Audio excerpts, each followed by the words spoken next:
Bumi pair dayan gunung.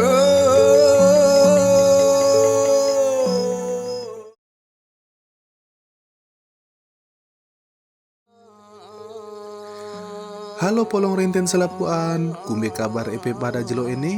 Semoga dalam keadaan sehat ya.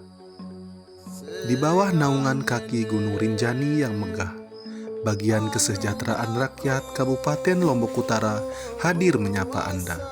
Bukan sekedar tentang keindahan destinasi wisata yang mendunia, hari ini kami ingin mengajak Anda untuk melihat lebih dekat bagaimana pariwisata di daerah kita tumbuh membawa berkah, kedamaian, dan senyum kesejahteraan bagi seluruh rakyat bumi Tiok Tatatuna. Yuk simak bareng-bareng. Pariwisata merupakan salah satu motor utama pertumbuhan ekonomi di Provinsi Nusa Tenggara Barat, khususnya di Kabupaten Lombok Utara yang dikenal melalui kawasan wisata Tiga Gili dan destinasi bahari bertaraf internasional. Tercatat, jumlah wisatawan domestik maupun mancanegara tumbuh signifikan sepanjang tahun 2025, diikuti dengan meningkatnya tingkat hunian hotel dan aktivitas ekonomi di sektor jasa akomodasi. Lombok Utara adalah daerah dengan tingkat kemiskinan tertinggi di Nusa Tenggara Barat, meski beberapa tahun terakhir mencatat tren penurunan kemiskinan tercepat.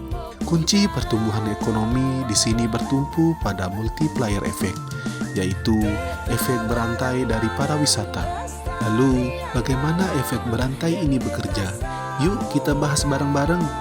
Misalnya, saat wisatawan berkunjung ke Gili Trawangan, uang yang mereka belanjakan tidak hanya menguntungkan pemilik hotel, tetapi juga langsung mengalir ke berbagai lapisan masyarakat, seperti membeli makanan, minuman, hasil tani lokal, menyewa mobil, motor, atau kapal wisata, membayar pemandu wisata, dan membeli produk kerajinan lokal. Beberapa kawasan wisata berkembang sangat pesat, namun masyarakat di sekitarnya belum sepenuhnya menikmati dampak ekonomi tersebut. Fenomena ini dikenal sebagai tourism enclave, yaitu kawasan wisata yang tumbuh cepat tetapi memiliki keterkaitan terbatas dengan ekonomi lokal. Oleh karena itu, keberhasilan sektor pariwisata tidak cukup diukur hanya dari jumlah wisatawan, tingkat okupansi hotel, besarnya investasi, melainkan juga harus dilihat dari penurunan angka kemiskinan, penyerapan tenaga kerja lokal, pertumbuhan UMKM, serta peningkatan kualitas hidup masyarakat.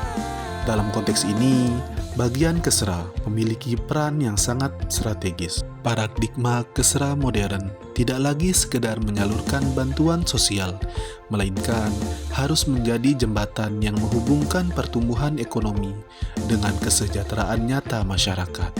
Melihat keberhasilan peran tersebut, kinerja Kesra dapat diukur melalui beberapa aspek. Yang pertama, menjamin kelompok rentan ikut menikmati pertumbuhan pariwisata dengan memetakan kelompok miskin di sekitar kawasan wisata agar memperoleh akses terhadap pelatihan kerja, pemberdayaan UMKM, bantuan pendidikan, serta program sosial dan keagamaan.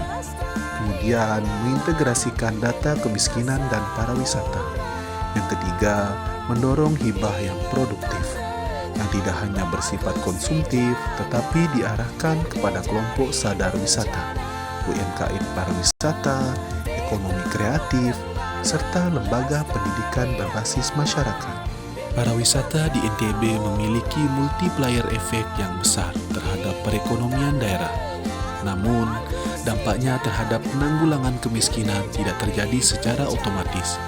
Diperlukan peran aktif pemerintah daerah, khususnya bagian Kesra, untuk memastikan bahwa manfaat ekonomi pariwisata benar-benar menjangkau kelompok masyarakat miskin dan rentan. Pembangunan daerah tidak hanya berorientasi pada pertumbuhan ekonomi, tetapi juga pada penciptaan kesejahteraan yang adil, inklusif, dan berkelanjutan.